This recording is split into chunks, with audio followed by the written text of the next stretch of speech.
My boyfriend proposed with his grandmother's ring, said it was sacred. Then his sister told me the actual truth about the ring. It wasn't what I expected. He told me it was sacred. His grandmother's ring, platinum band, 3 diamonds set like a promise, small and elegant but gleaming with history. Passed down to the women we cherish, Evan said as he got down on one knee in our living room. It wasn't extravagant. It didn't need to be. There were candles flickering low on the windowsill, the playlist I loved humming quietly in the background, and his voice shaking slightly as he asked me to spend forever with him. Noah. That's me, 30, practical, careful with words, and even more careful with hope. And Evan, 33, steady, charming, with just enough chaos behind his smile to make him magnetic. We'd been together for 2 years. The kind of relationship that started as friendship and turned into something you only notice has changed when you catch yourself waiting to hear their key in the door every night. So when he proposed, I didn't doubt it. Not for a second. The ring slid onto my finger like it belonged there. Cool, heavy with meaning. He said his grandmother had worn it until the day she died. That she'd made him promise to give it to someone who reminded him of her, strong, sharp, deeply loved. My throat caught when he said it. He looked up at me like I was the answer to a question he'd been scared to ask. And I said yes. We sat on the floor after, both laughing too hard and kissing between sips of champagne that he'd hidden in the freezer. The ice had started to melt, the bottle sweating against the countertop as we toasted to beginnings. He kept looking at the ring on my hand, proud. "It's the most meaningful thing I could give you," he said. "It's not just jewelry." And I believed him. We called his family. He called his sister. She screamed through the phone, excited, said she'd always hoped it would be me, said brunch was on her next weekend, a proper celebration. I wore the ring every day, polished it before bed, turned my hand so it would catch the light when I reached for things. It wasn't about the size, it was about the story, something inherited, trusted, cherished. And then came brunch. Just me and Leela, his sister. 31, polished, opinionated, the kind of woman who could dissect your whole personality over coffee and still make you feel like she was on your side. We ordered pancakes, eggs, 2 mimosas, and spent 20 minutes talking about wedding venues and floral budgets. I was laughing at something she said, something about Evan's inability to choose a tie without texting her 3 options, when she lifted her hand to tuck her hair behind her ear. And that's when I saw it. Same platinum band, same setting, same 3 diamonds, center one slightly raised like mine. I froze.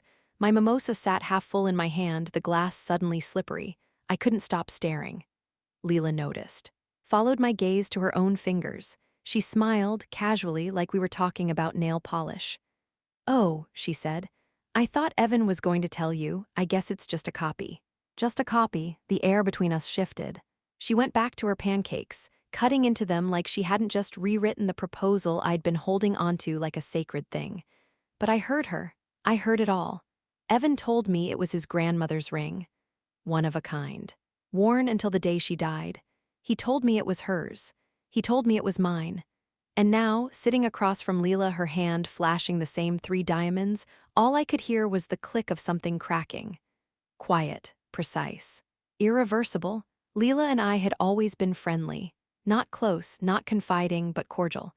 We sent each other birthday texts. Shared jokes at family dinners. She'd called me the calm he needed once, after Evan and I hosted Christmas brunch without forgetting the syrup. It was a compliment, I think. That morning, we were toasting over pancakes. Her mimosa had just arrived, and I had just unrolled my napkin when it happened. She reached up to fix her hair, casual, unconscious, like she'd done it 100 times before.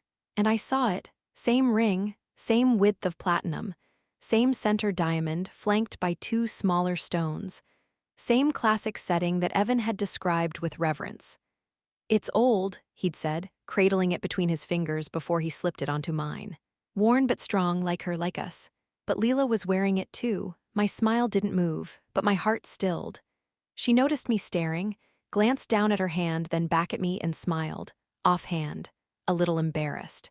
As if she'd just remembered something that was supposed to be said earlier but slipped through the cracks.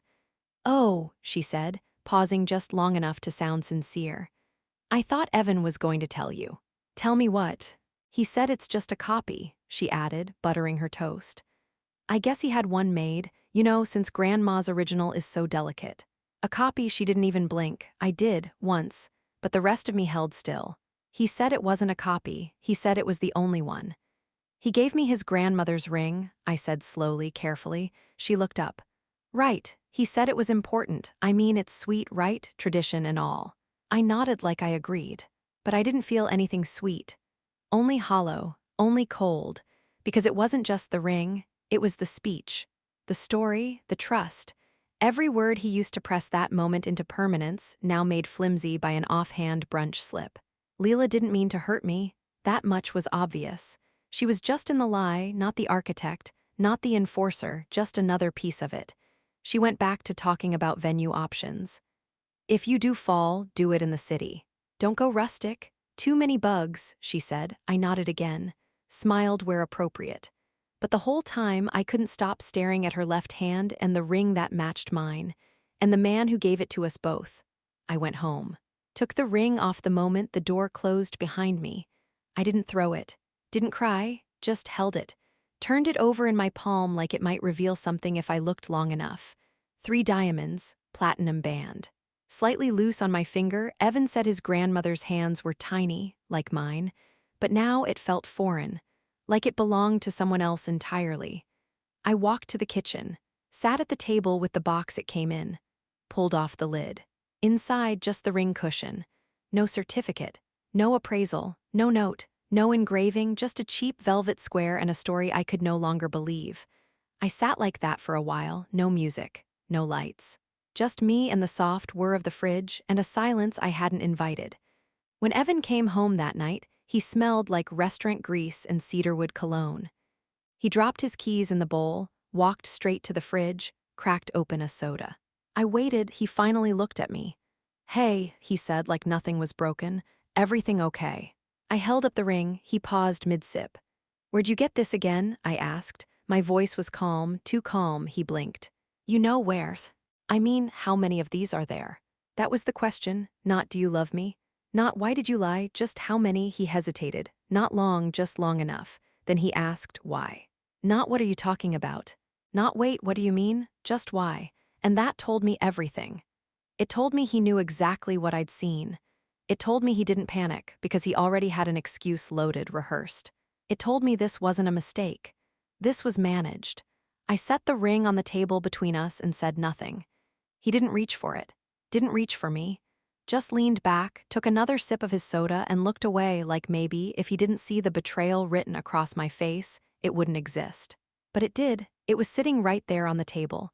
3 diamonds, 1 lie, he didn't apologize, didn't even flinch. Just shrugged and said, it's symbolic. It doesn't have to be 1 ring. I stared at him, waiting for more, something softer, something real. Instead, he added, don't make this bigger than it is. And that was when I knew this wasn't about love. It wasn't about tradition. It wasn't about me. It was about convenience, control, containment. He hadn't proposed because he couldn't wait another minute to build a future with me. He proposed because he was trying to hold something together, or someone. I looked at the ring again, and for the first time, it didn't feel like a promise. It felt like a placeholder. Why did you tell me it was your grandmother's? I asked, my voice even, too even. He rubbed the back of his neck. It was hers. Leela's just wearing a version. I had 2 made, but you told me this one was hers. The one she wore until she died. It's the same design. That's not what you said. He looked frustrated, like I was missing the point. Like details were getting in the way of his narrative. It's the meaning that matters, he said. The symbol, you're focusing on the wrong thing. And in that moment, I realized exactly what I was to him. Not a partner, not a person, a symbol. A gesture, something to show the world he had everything under control. The ring wasn't a bridge to a future. It was a leash, disguised as legacy. And love doesn't come with instructions to not make this bigger than it is. Love doesn't hand you replicas and call them sacred. Love doesn't split one truth between 2 people and hope they never compare notes. I picked up the ring, slid it back into its velvet lie of a box, and I started planning my next step. Because he wasn't going to explain this away, and I wasn't going to let him try. I messaged Leela that night, kept it simple. "Hey, just wanted to ask, are you engaged too?" I didn't expect her to respond right away, but 5 minutes later she did. "It's complicated." That was the word she chose. Not yes, not no, complicated. I stared at the screen, watching the dots blink, then stop, then blink again. "He's trying to figure it out," she finally said. "I know about you. He said he just needed time." I reread that sentence 3 times. He said he just needed time. I typed, "Does he know we're talking?" Another pause. "No, he told me not to reach out until he made a choice." I let the phone rest on my chest for a moment, screen glowing against the darkness of my room. Until he made a choice. I wasn't the choice. I was the cover. He didn't propose to secure a future, he proposed to delay a decision. He wasn't choosing me, he was choosing silence between two women and the ring. The ring was never a symbol of forever.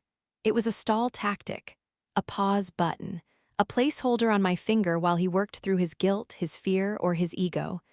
Leela wasn't angry, that much was clear. She wasn't confrontational. She was confused, softly betrayed. She was trying to make sense of something that didn't want to make sense. And suddenly I saw myself in her, not as a rival, as the other half of the same wound. Two women with the same story, slightly rearranged. Same ring, same lie, same man. We were both supposed to wait quietly while he figured it out. And the worst part, we might have done it. Until now. I didn't respond right away. Didn't push, but my hands moved without thinking. I took the ring box from the table, opened it, stared at the ring again, then I slipped it back on just for a moment, and whispered, "Let's give him something real to figure out." I didn't cry, didn't scream, didn't call him or her or anyone. I didn't even pour a drink. I just took off the ring again, slow, deliberate, and stared at it like it had been lying to me in a language I'd only now started to understand. Then I put it in my pocket and drove across town to a little jeweler I used to pass on my commute. The kind with old glass counters and quiet light. Not flashy, not corporate, just intentional. The woman behind the counter looked up and smiled, looking for something special. I nodded and held out the ring.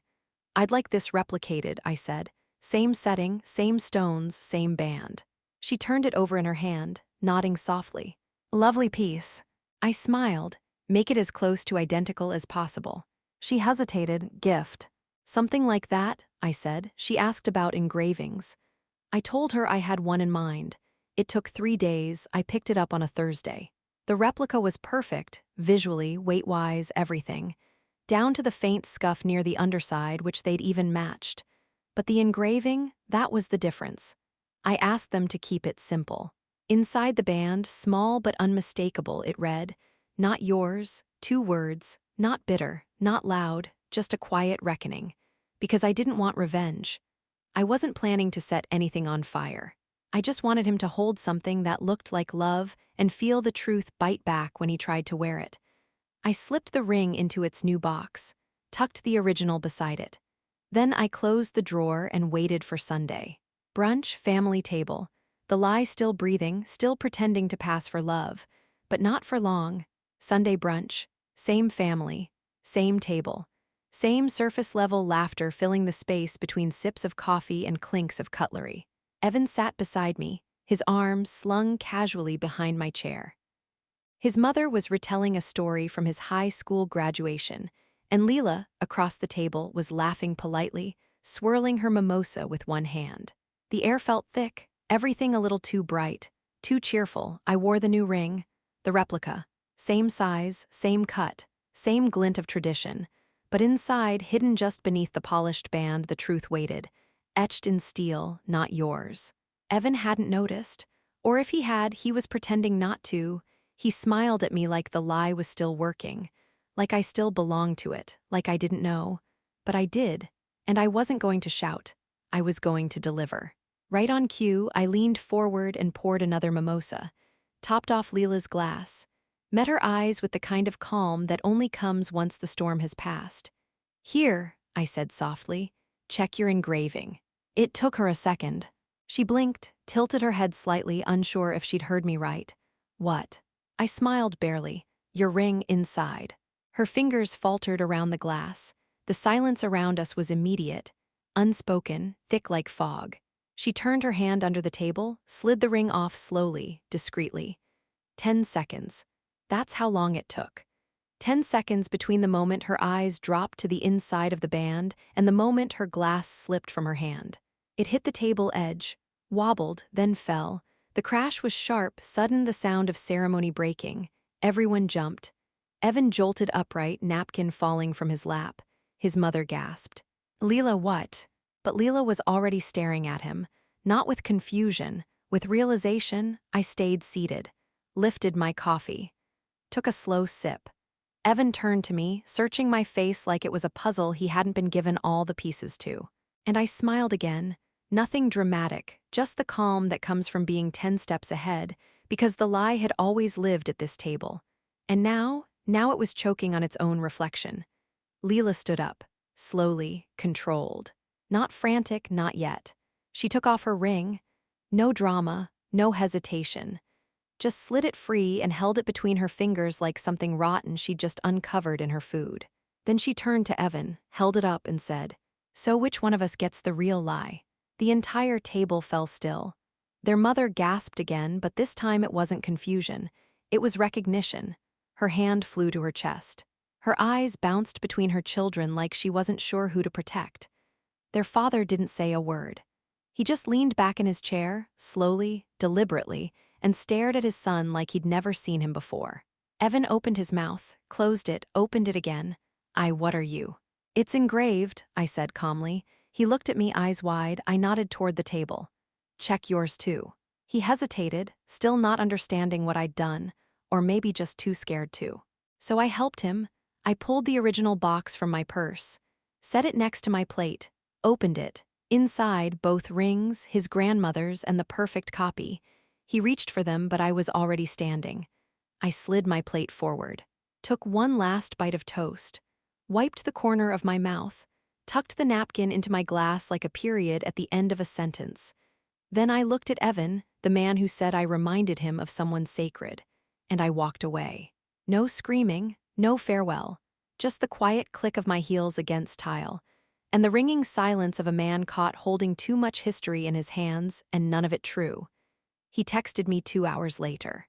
The message popped up on my screen while I was sitting in the back of a bookstore, sipping tea and pretending to read. That was unnecessary. That was the first thing he said. Not "I'm sorry," not "can we talk," just unnecessary. Like honesty was violence. Like the truth ruined something he'd been working hard to decorate. 10 minutes later, another message came through. "We can still fix this." Fix, as if this were a crack in drywall. As if the lie hadn't been rotting from the inside for months, maybe longer. I didn't respond. Not with words. I walked home, pulled the original box from my drawer, placed both rings inside side by side. One that started a lie and one that finished it. Then I took a photo, 2 identical rings, same size, same diamonds, same promise wrapped in 2 different meanings, one engraved with silence, the other engraved with truth. I sent him the picture. No caption, no explanation, just the image. Then, 30 seconds later, a second message followed from me, just 2 words. Return to sender. There was nothing left to say. He could keep the rings, keep the stories, keep the illusion, but I wasn't keeping anything that made me question my own worth again. The rings were his legacy now. Let him explain those to the next woman. Leela called me that night. No text, no warning. Just a direct call, the kind that comes when silence isn't enough anymore. I almost didn't pick up. But I did. She didn't start with pleasantries, no small talk. Just, "Thank you." There was a pause. Then, "For not letting him split us." My throat tightened. "I didn't do it for that," I said quietly. "I know," she replied. "But still, you could have turned it into war." "I thought I was." She laughed soft, tired. "Honestly." "Me too." Another silence. Then she said, "I'm sorry I didn't see it sooner." That made something in my chest crack open. Not in pain, in relief. Because all this time, I'd been carrying the weight of deception like it was mine to hold. And now, for the first time, someone else reached out and helped me lift it. We talked for 3 hours. About men and mothers. And the kind of quiet manipulation that doesn't leave bruises, just questions. We talked about growing up in a family that called silence grace. about how Evan had always been the one to charm and spin and smooth over every fracture, and how we had both, in different ways, learned to shrink ourselves to keep things easy for him. Leela told me she found her own engraving that night, not inside her ring, inside her gut. She said, "I always felt like I was holding a secret that didn't belong to me." I knew exactly what she meant. Sometimes you have to break the heirlooms, not because they're cursed, but because they carry too many stories that were never told the right way. Because if you don't, they break you. By midnight, we weren't just two women who'd been lied to. We were rebuilding something, not on tradition, not on sentiment, but on truth. And this time, we were the ones choosing each other. The ring boxes are gone. I didn't throw them out in a blaze of glory. I didn't bury them in the backyard or mail them back with a dramatic letter. I just let them go, quietly. The way you delete an old draft, the way you finally take the bags to the curb after staring at them for days. But I kept the engraving, had it melted down, not out of spite, out of reclamation. I went back to the same jeweler, told her I wanted the metal recast, something small, simple, personal. She didn't ask questions. 2 weeks later, she handed me a pendant. Minimalist, clean lines, platinum just like the ring, a single word carved delicately into the underside. Mine, not his grandmother's, not Evan's choice, not their legacy. Mine, my name. My story, my terms. It doesn't flash. It doesn't shout. But when I wear it, I remember. Not the pain, the clarity. The moment I stopped waiting to be chosen and chose myself instead. People still ask about the engagement sometimes. Wonder what happened? Say things like, "You looked so happy," or "It seemed perfect." And I nod, because they're not wrong. It did look perfect. But that's the thing about replicas, they always do, until you check the engraving. When people ask how we broke off the engagement, I just smile and say, one of us was engaged, the other one was shopping for replicas. They laugh, assume it's a joke, and I let them, because what am I supposed to say? That he proposed to two women with the same ring and two different stories. That I thought I was part of a legacy, but I was just a placeholder with good lighting? No, that's his mess to explain. When they ask what I kept, I tell them the truth. Nothing, I say, not the ring, not the dress I pinned on Pinterest, not the memory of him on one knee, not the version of myself that mistook sentiment for sincerity. Nothing, I repeat, except the lesson. And that's the only thing I wear now. A single word, engraved where only I can feel it, proof that I walked through a lie, and came out sharper, clearer, and entirely mine. Thank you for watching. Please do not forget to like, comment, share, and subscribe. I love you all.